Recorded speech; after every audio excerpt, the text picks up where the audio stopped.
రాత్రి నేనేదో ఒక వీడియో చేశాను అనమాట వినాయక మండపాల మీద. సో అడుగు చొప్పున డబ్బులు ఇవ్వాలి అన్నది. అది 10 రోజుల క్రిందట ప్రెస్ మీట్. ఆ press meet Akshara Satyam. And మళ్ళీ కట్ చేస్తే ఈ రోజు హోమ్ మినిస్టర్ అనిత గారు ఆ వీడియో పెట్టేసేసి అలాంటివి ఏమీ లేవు, ప్రభుత్వం పాస్ చేసింది, అవి పాత గవర్నమెంట్ పెట్టినవి అని.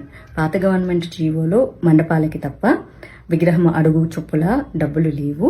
అదైతే పచ్చి అబద్ధం. మైకులకి డబ్బులు లేవు. ఓవరాల్ మండపానికి మాత్రమే అప్పుడు డిఫరెంట్ కాస్ట్ ఉండేది. లాస్ట్ బిఫోర్ ఇయర్ ఆంధ్రాలో మా వాళ్ళు కూడా విగ్రహాలు పెట్టారు, మండపాలు పెట్టారు. వాళ్ళు కూడా ఫీజులు పే చేశారు.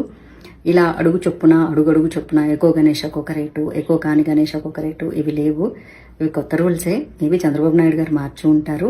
10 రోజుల క్రిందట మార్చారట. మరి మార్చినప్పుడు ప్రజలకు చెప్పాలి కదా. అన్ని చోట్ల రాష్ట్రం అంతటికి 10 రోజుల్లో అన్నీ వెళ్ళవు కదా, ప్రజలకు చెప్పాలి కదా. అయితే నేను ఏది మాట్లాడినా సరే జనాలు వెంటనే ఓ నువ్వు వైసీపీ దగ్గర డబ్బులు తీసుకున్నావు కదా అంటారు. భలే కామెడీగా అనిపిస్తుంది తెలుసా. సరే వైసీపీ వాళ్ళు నాకు డబ్బులు ఇచ్చారే అనుకుందాం, యా నుంచి తీసుకొస్తారు? మా టీటీడీ హుండీలోంచే కదా తీసుకొచ్చేస్తారు. టీటీడీ సొమ్ము తింటే సంకనాకి సర్వనాశనం అయిపోతారు. నేను పోవడానికి రెడీ లేను, పోయేటోళ్ళు తీసుకుంటారు.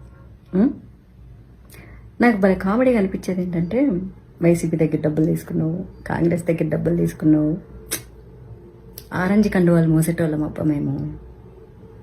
మీ రకరకాల కండువాలు మాకు పడవు. Very unfortunate. Better luck next time. Try new comment.